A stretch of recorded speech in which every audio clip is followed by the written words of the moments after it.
Le deuxième, c'est toujours dans le genre assez nawak, les exploits d'Engelbrecht. Alors là, on est plus sur un charme anglais très, très policé, et puis un imaginaire complètement pareil, énergique et débridé. Donc ce sont des chroniques qui racontent les grands événements sportifs du club des sportsmen surréalistes.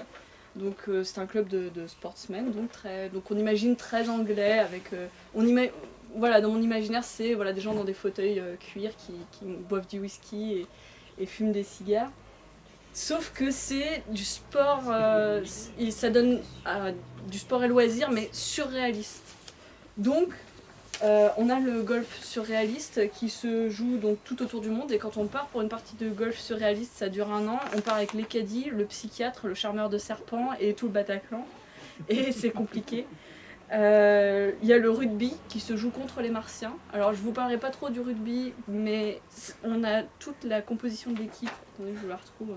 Et il n'y a pas 15 joueurs, il y en a beaucoup plus. Et rien que ça...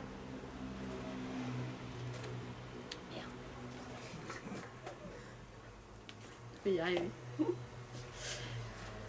Et on a toute la composition de l'équipe, il y a du monde et tout est hilarant.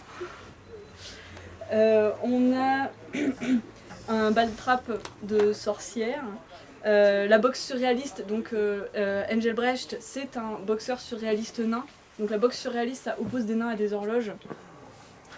Et notamment le grand bal de la chasse à l'homme, qui est un de mes préférés. Enfin bref, il y a un imaginaire complètement débridé sur un ton de chronique mondaine des années 30, qui est ultra savoureux. On retrouve les mêmes personnages, c'est quelque chose qui est fait pour être publié en feuilleton, donc on retrouve les personnages à chaque fois. Il y a toujours le même schéma en fait, avec Chippy de Zoët qui est le tricheur, le poison qui veut faire en sorte que rien ne se passe comme prévu, et puis Engelbrecht qui sauve la mise ou rafle la coupe à chaque fois.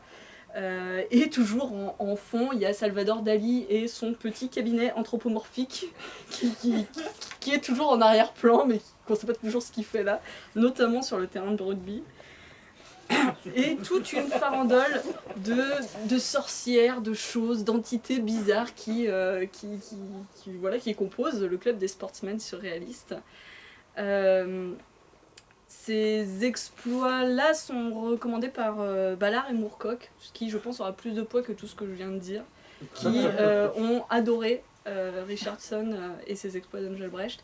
Je vous en lis juste un tout petit bout, mais c'est pareil, je vais faire très court. Donc c'est pour le grand bal de la chasse à l'homme, un grand événement pour le club des sportsmen surréalistes.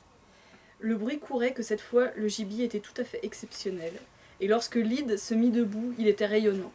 « Messieurs les veneurs, brama-t-il, j'ai l'immense plaisir de vous présenter notre gibier qui, j'en suis certain, marquera les annales de la chasse à l'homme. Nous avons chassé toutes sortes d'individus par le passé, instituteurs, agents de change, évêques, généraux, et de temps à autre, mais seulement lorsque leur fumée était très discret, 1 ou 2 détenus de Dartmoor. Mais, messieurs, c'est la première fois que nous avons pour gibier, il s'avança alors vers la cage, et la découvrit d'un coup sec, un Premier ministre. Vous auriez dû entendre la clameur qui s'éleva. Voilà, je vous raconte pas la suite. Et c'est pareil, là c'est vraiment délicieux.